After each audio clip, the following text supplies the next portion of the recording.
morning, sir. Welcome to our studio. Good morning, welcome. Sir, మీరు ముందు లావుగా ఉండేవాళ్ళు, ఇప్పుడు బక్కగా ఎలా అయ్యారు? అది నాకు చిన్నప్పటి నుంచి స్పోర్ట్స్ అంటే చాలా ఇష్టం. ఎక్కువ అవుట్డోర్ గేమ్స్ లో పార్టిసిపేట్ చేస్తూ ఉండేవాడిని. అవుట్డోర్ గేమ్సా? ఎలాంటి గేమ్స్? లైక్ చెస్, క్యారమ్ ఇవి ఎక్కువ ఆడేవాడిని. చెస్, క్యారమ్ అవి అవుట్డోర్ గేమ్స్ కాదు కదా? అవుట్డోర్ గేమ్స్ అంటే అవి మేము ఇంట్లో ఆడేవాళ్ళం కాదు, ఇప్పుడు బయటే ఆడేవాళ్ళం. So I think outdoor games అంటారు అనుకుంటా. ఒకటి ఎప్పటి నుంచి? అది చైల్డ్హుడ్ నుంచి ఆడేవాడిని. నాకు చాలా ప్రైజెస్ కూడా వచ్చాయి. చైల్డ్హుడ్ 10th క్లాస్ నుంచా? చాలా చిన్నప్పటి నుంచి, దాదాపు నాకు 3-4 years అప్పటి నుంచి నేను చెస్ బాగా ఆడేవాడిని మా మమ్మీ చెప్తూ ఉండేది. చెస్ వల్ల వెయిట్ లాస్ ఎలా అయ్యారు? చెస్ మేము ఎక్కువగా డబుల్స్ ఆడుతూ ఉండేవాళ్ళం. సో దానివల్ల ఎక్కువ స్ట్రెయిన్ అవడం వల్ల తొందరగా వెయిట్ లూజ్ అయ్యాను.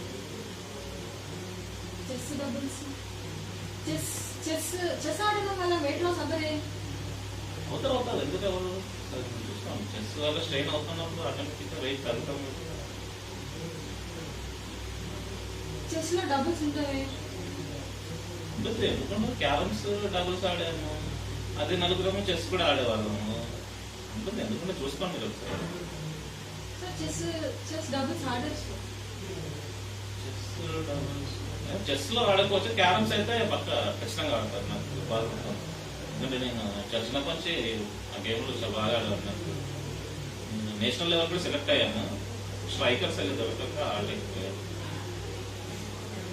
చెస్ ఆడడం వల్ల వెయిట్ లాస్ అవ్వరు సార్, చూసుకోండి.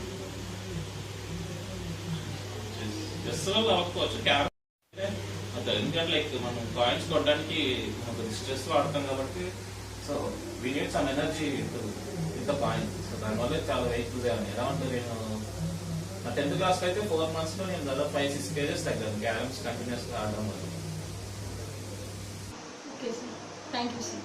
Thank you.